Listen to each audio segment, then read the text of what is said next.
Apamning ismi Maryam edi. Mushkullarga bardam edi.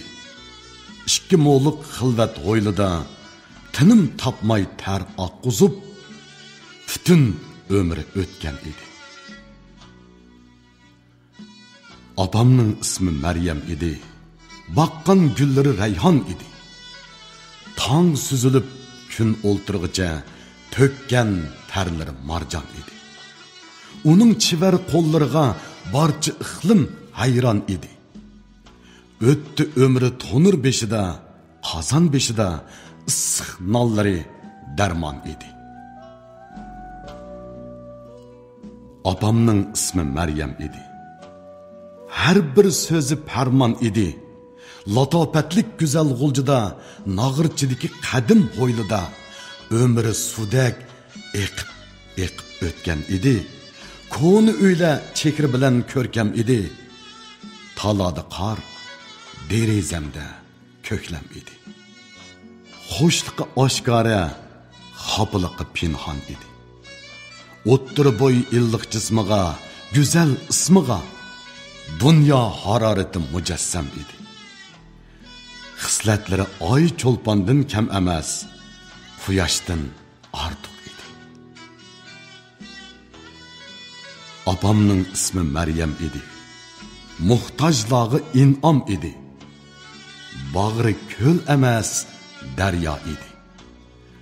Qanoat maktabida uzoq o'qigan, qanotlari chidamdan tutgan botur qush edi. Mushaqqatning xumdallarida kuyib tavlanib, sadoqatning bo'stonlarida